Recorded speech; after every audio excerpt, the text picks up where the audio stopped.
पास ले चलते हैं। आसमा जहांगीर कॉन्फ्रेंस से शाहिद खाकान आबासी खिताब कर रहे हैं।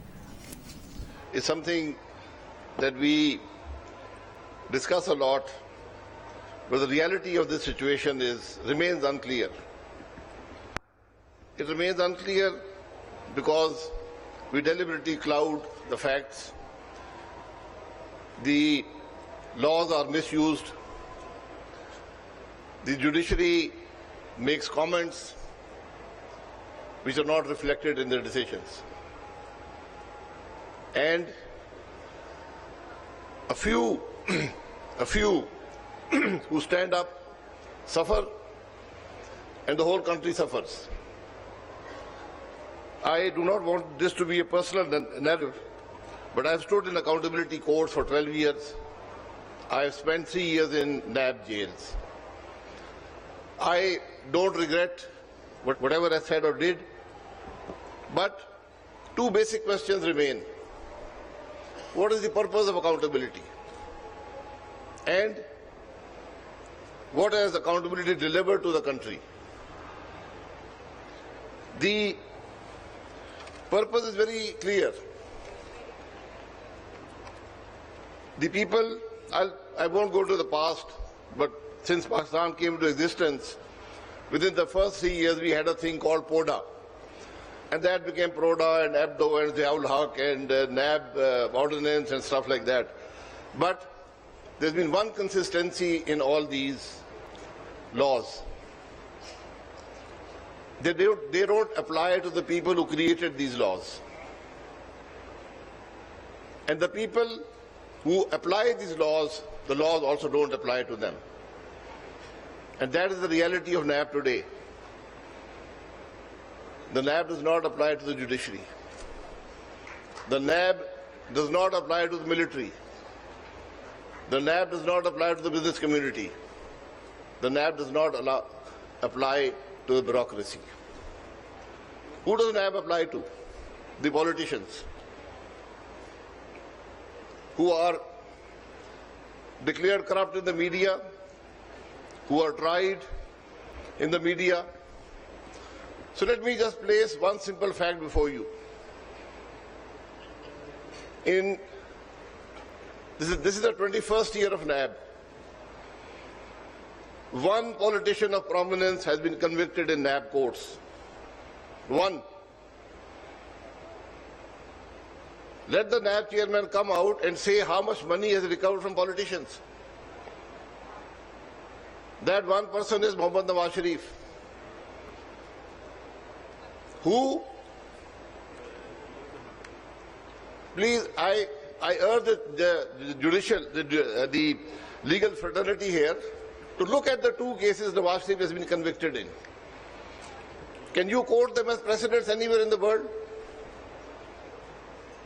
And I'll not go to the details of that issue, but that remains the fact that one politician of prominence in this country has been convicted by NAB in 21 years. So where are all the kleptocrats? Where are the ones who made money? They sit in every government that is formed in Pakistan. They just change loyalties and they save themselves. When you have a law which defies every basic principle of justice, which says that I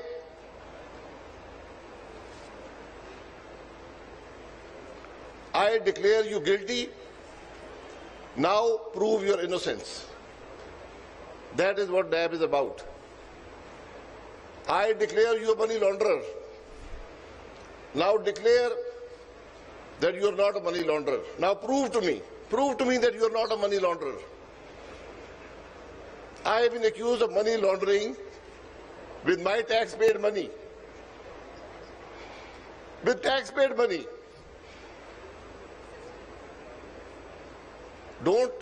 Doesn't the NAB chairman know? Doesn't the judiciary know that there has to be predicate offense before you declare money laundering? You can write anything in any charge sheet. I have one case today, the charge sheet is 34 pages long. The NAB reference was 19 pages long. How does that happen? What are we doing? Where are we going? This is the situation in Pakistan today. Salahuddin Saab touched on this a little bit. The law requires me to maintain financial records for 7 years. You are trying me for 35 years. So, I say if you accuse me of something, then you also give the record for your 35 years. I definitely cannot. There has to be, I'm all for accountability.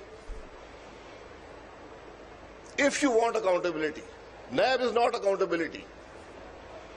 NAB is whatever, it's political engineering, it is manipulating politics, it is punishing people without convicting them, whatever you want to call it. If you want accountability of politicians, it's very simple. The whole world does it. You don't need special laws. It's about tax laws. The people who apply taxes on the people of Pakistan should answer for their own assets. They should answer for their own lifestyles. What are they earning? If they are earning, then they should be paying taxes. If members of parliament walk out to a 3 crore rupee or 6 crore rupee vehicle and go to a 50 crore rupee home, and their monthly electric bills are 2 lakh rupees, and they pay no taxes, what does that tell you? That's a corrupt politician. Why don't we go after them? Let it start with the President of Pakistan. Let the Prime Minister be next. Let the leaders of the opposition be next. Ask them this basic question. How do you justify your lifestyle? Where are the taxes? This is the basic question that needs to be asked. You want to disqualify somebody? You want to apply 62, 63 to somebody? Then use the tax laws. Anybody who's not paying taxes is committing a crime against the country. Most of us think paying taxes is optional. That's the reality of Pakistan. We had an issue in the National Assembly, a new law. We are very fond of making new laws all the time. We made 33 in one day. Nobody even read them. So we were making a new law on appointing judges. I moved an amendment. I said anybody who wants to become a judge should present his last 10 years of tax payments before the people of Pakistan. Let him show how much taxes he has paid in the last 10 years. Because if he has not paid taxes, and you'll be surprised how many people who became judges have not paid taxes, it means two things. That either they don't have a practice, they're not technically qualified to be judges, or they have not paid taxes on their income. They've hidden their income. Are they qualified to be judges? Are they qualified to judge me tomorrow? Let's be fair about these things. The politicians are much maligned, and maybe rightly so. But I can tell you, whatever I've spent 34 years in politics, whatever the government of Pakistan has given me as salary or whatever in those 34 years, I think I paid at least 10 times to lawyers in this country to defend me in NAB cases. Is that fair? What does the Prime Minister of Pakistan earn? 1,35,000 rupees. That's the reality. At least, I don't know what the guy now earns, but that's what I got. 1,35,000 a month. So, there are many questions to be answered here. Victimization, NAB is about victimization. It's not about victimization of an individual anymore, or even a group of individuals, or even a political party. The people paying the price today are the people of Pakistan. The entity paying the price for NAB today is Pakistan. And my friend Dr. Musaddiq Malik is here, he analyzes everything. So I'll give him some numbers, which I pulled off the internet as I was coming here. In 2000, when NAB came into being, Pakistan had there are many ways to measure this, but one measure was we had a per capita income of $576. Today, it's $1,190. 21 years later, Bangladesh was at 358, they are at 2,097. India was at 443, they are at 1,900. So who lost and who won? I think without having the knowledge that Dr. Musaddiq has, I can safely say, and a big part of this is NAB. I was Petroleum Minister for 4 years or 5 years. Last year, Pakistan had an opportunity to take a decision, a simple decision. We would have saved it at least $10 billion in cash in 3 years. That decision was not taken. Why? Because no bureaucrat works anymore. When a NAB investigation officer puts 2 papers in front of a secretary who has served 35 years with integrity, one is his arrest warrant, right then and now, and the other is an approval statement against the minister. These are the choices given by a 17th-grade NAB officer who was 4 years earlier in a college to a secretary who served Pakistan for 35 years. Is this the accountability that we want? Is this accountability that we have? This is happening in Pakistan today. You will never see NAB move against a person in power at that time. If you want accountability, if I'm 80% plus of politicians never handle public money.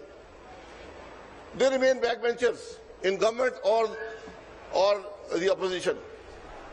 They have no access, they have no control over public money. How can NAB apply to them? If they have robbed a bank, there are laws to do that. If they have stolen electricity, there are laws to counter that. The laws for everything. How can NAB apply to a person who has never had any control over any public money? We made all these amendments. NAB can only be amended by consensus. There are many laws, including electoral laws, that should only be amended by consensus. We don't seem to learn that, and we suffer. NAB is one of them. We made a package of amendments, gave it to the government. 4 hours later, a minister waived them in the National Assembly. Here they want an NRO. And the result is what I've shown you. Bangladesh has raced ahead, double our per capita income. India, with 1/3 the population below poverty level, has raced ahead of Pakistan in per capita income. A big part, there's been a failure of governance, a big part of that is NAB. So there's a lot more that can be said here, but and then I will end with a human rights issue. Does anybody care about what happens to people who are accused by NAB? Does anybody care about their families? Does anybody know that they can't operate their accounts? They can't operate their businesses? They can't get bank loans? There's a big human cost that is paid here. And I always say, and I end with this, you want to accuse a public figure? We are the only people who go through accountability at least every 5 years at the ballot box. You want to accuse me? Install cameras in the investigation rooms and in the courtrooms. Show the people of Pakistan. That's my constituency. Show them if I've been corrupt. Accuse me in front of them. Not in closed courts where the prosecutor doesn't make sense, where the laws don't make sense, where the judge has limited knowledge. And when I go to a NAB court, I go with the knowledge that he will convict me no matter what my case is. Let me tell you that. But it's not only me, we still stand defiant because we believe in what we do. We believe that without political leadership, this country will not move forward. Turncoats, hypocrites, people who sell their loyalties don't make nations. And NAB is a tool to convert people into turncoats and to sell their souls. That's the reality of NAB. Thank you.